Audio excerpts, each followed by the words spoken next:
Hello, good morning. This is part two of a series of videos that I am aiming to put together over the next sort of 24 hours.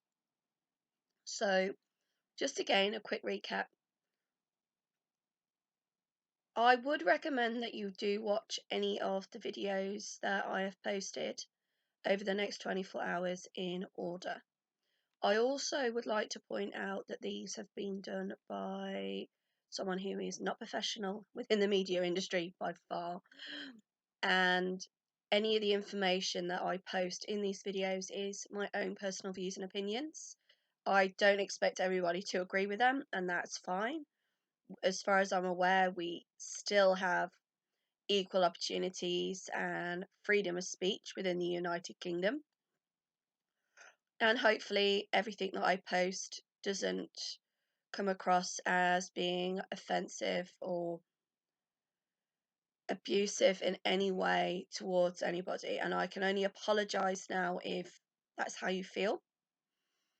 And again, if at any point you feel that your mental health or well-being is being affected, then stop watching my videos. It's as simple as that. Everything I post on social media, you have a choice. And one of the choices you have is one, to watch whatever anyone posts, and two, to turn it off. And the other option, obviously, is number three. If you feel that anything you're watching or viewing is deemed, I suppose, in your own opinion, as inappropriate, report it. And I'm hoping that doesn't happen. Saying that, I have had issues in the past with social media platforms where I've filmed stuff and I've posted things just like most people, and you're always going to find that at some point you're going to upset or offend somebody.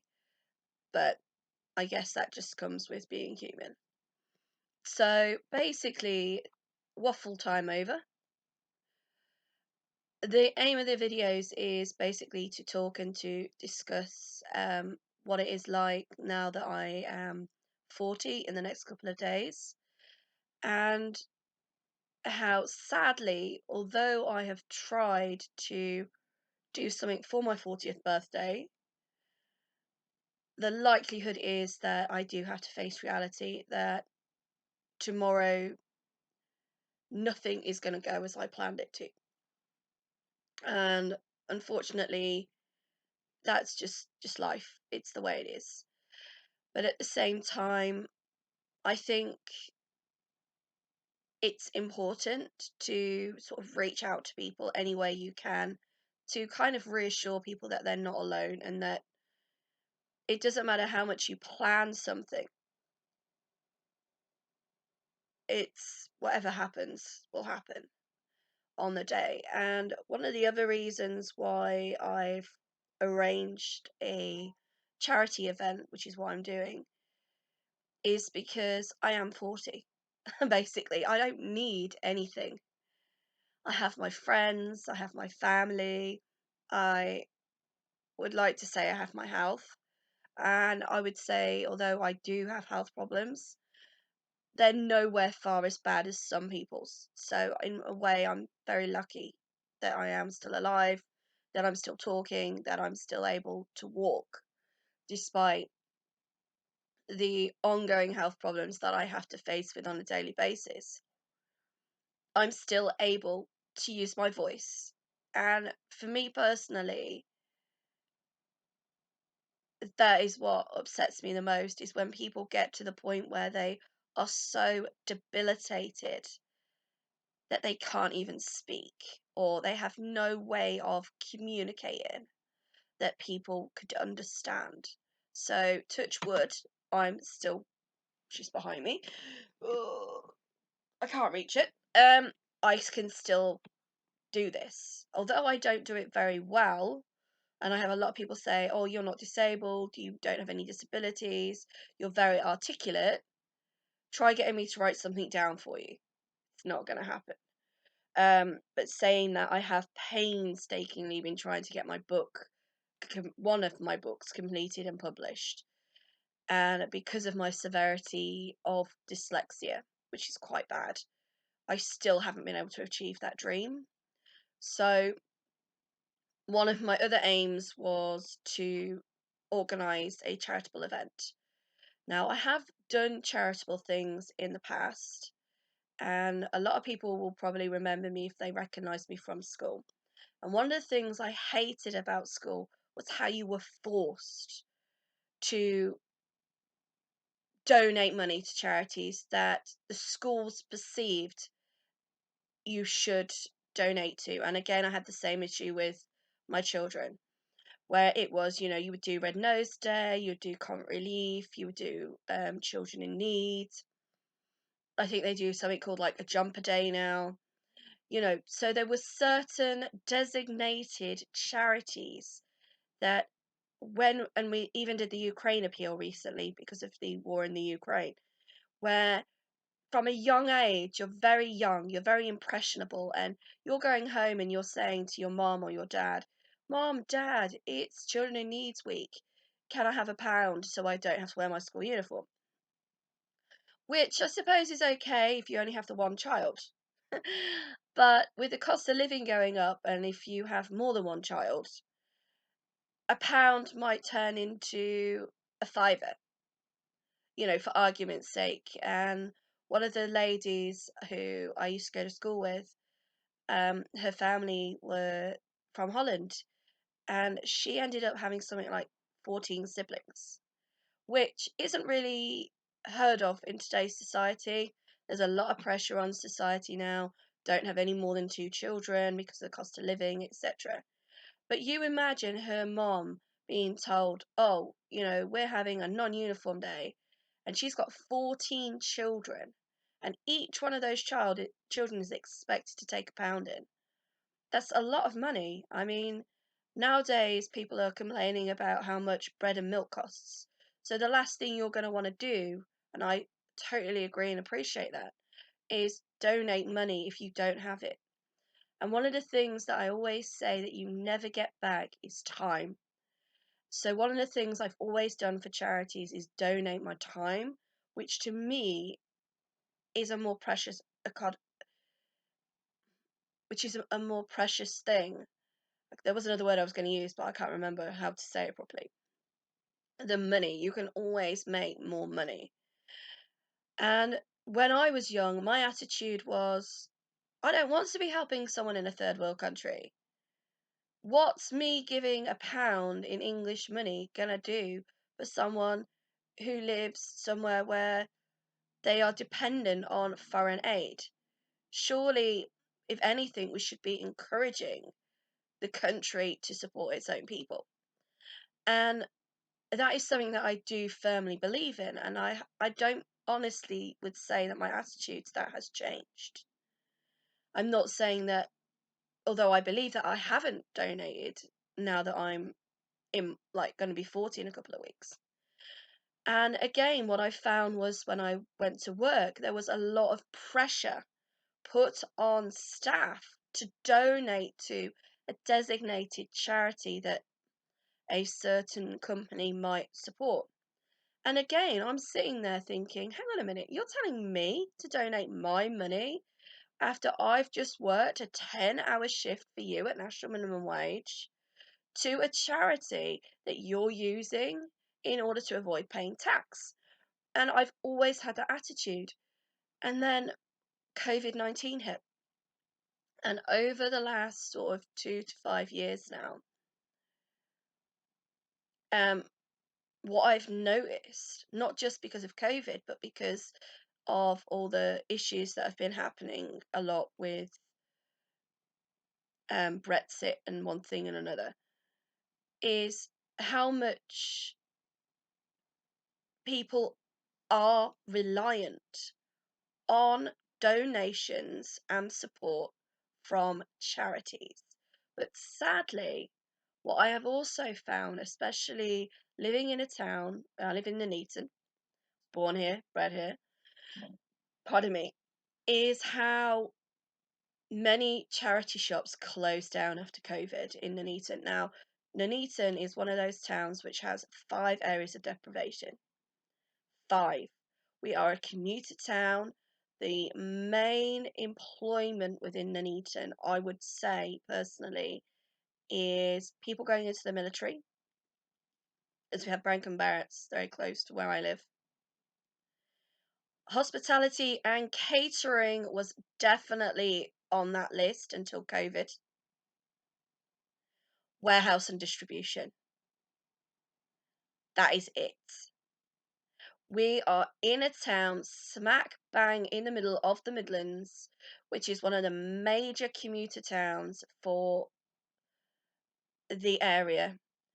We are literally an hour away from London. We are an hour away from Birmingham, an hour away from Manchester. We are an hour to 2 hours away from most major cities. And because of that, housing prices are really expensive for people who live here. But if you lived in London and were earning a lot of money, you might buy a house in Nuneaton. Not because you want to live there, but because you want to profit from somebody else living there and getting a buy to let mortgage. And that is what sadly has happened a lot within the United Kingdom. A lot of properties within the United Kingdom now are bedsits, they are HMOs, they are on buy to let mortgages. Very few people are homeowners, especially in my hometown.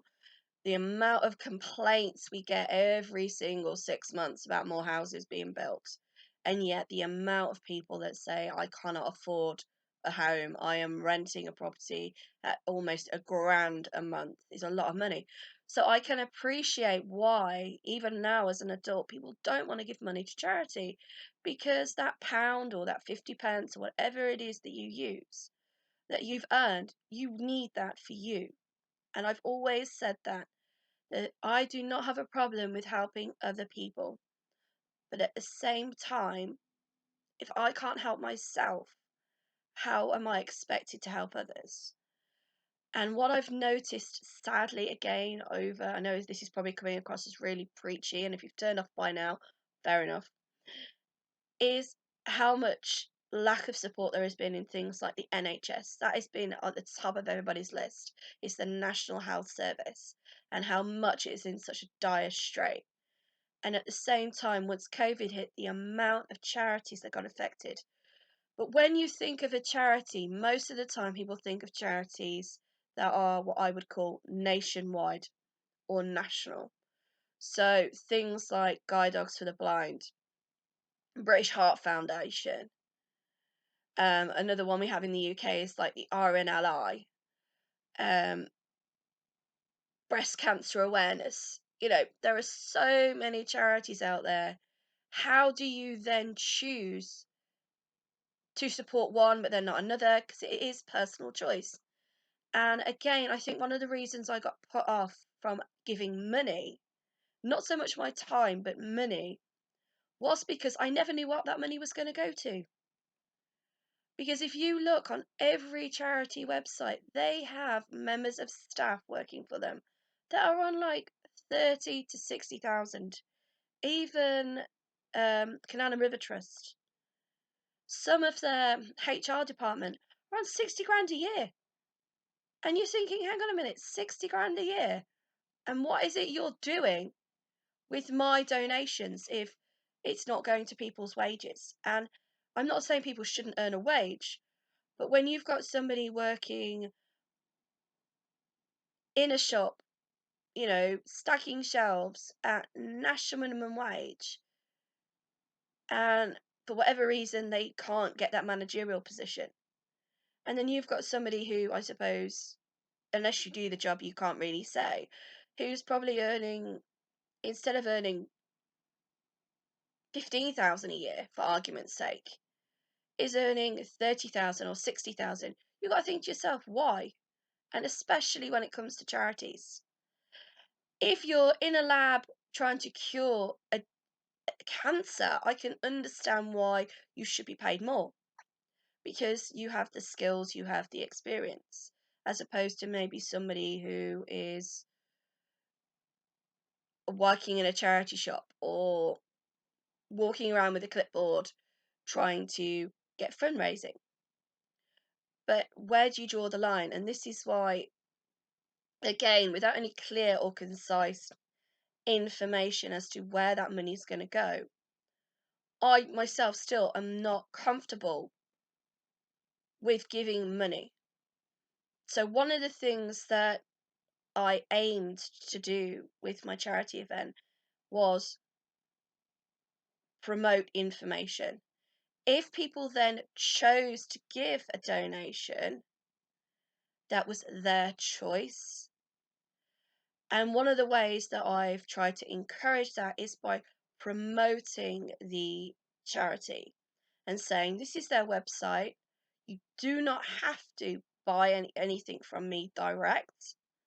But if you choose to support this website or this charity, which is Overcome for Ovarian Cancer Support, these are their details.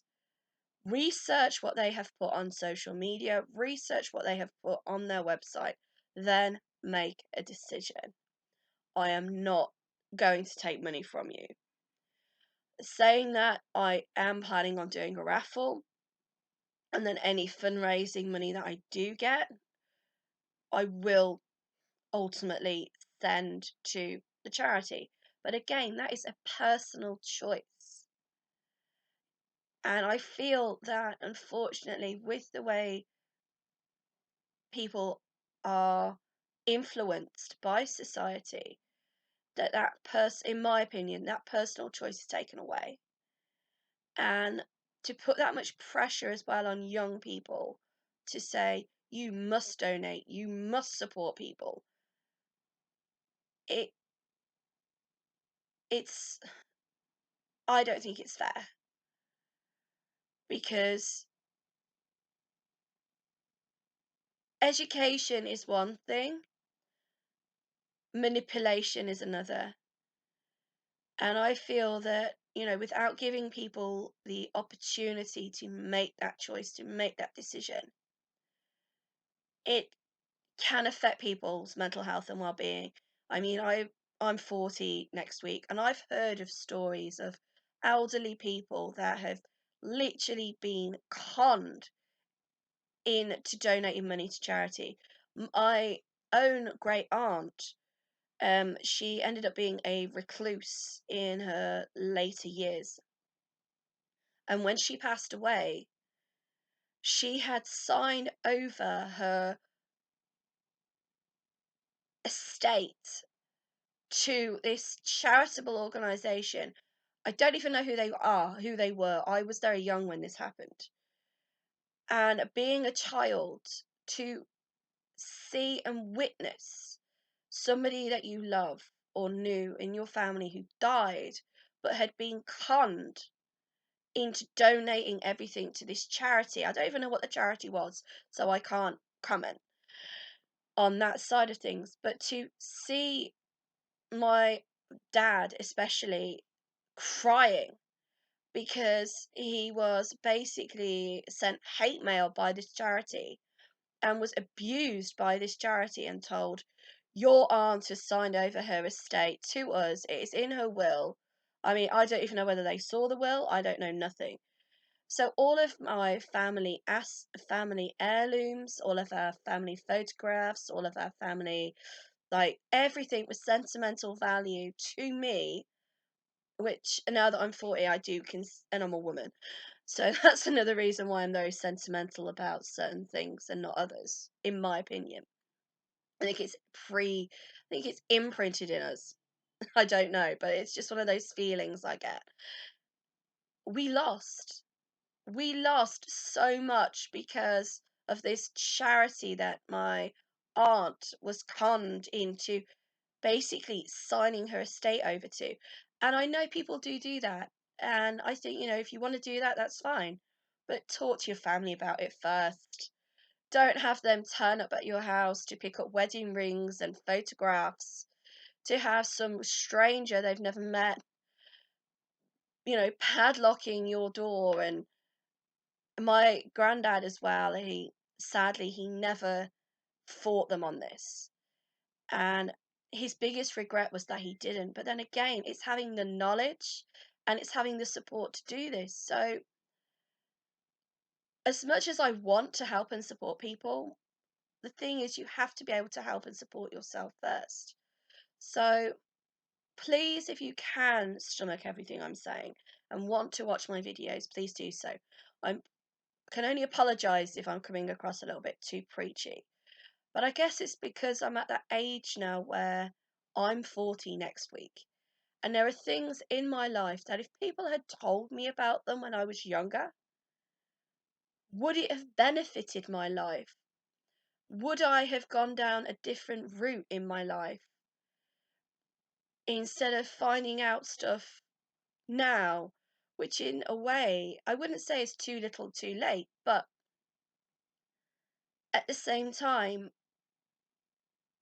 there are things I feel that if somebody had spoken about them or talked about them, be it a loved one or a stranger, that it would have helped. And one of the main things that I want to say is if you do choose to donate to a charity, do it because you have chosen to, not because you have been manipulated or forced into doing so. So I will continue and I will try and make things as upbeat as possible. And I just want to say thank you. And once again, the charity that I have chosen to raise money for is Overcome. It is for ovarian cancer support. It is not to do medical research, it is for support.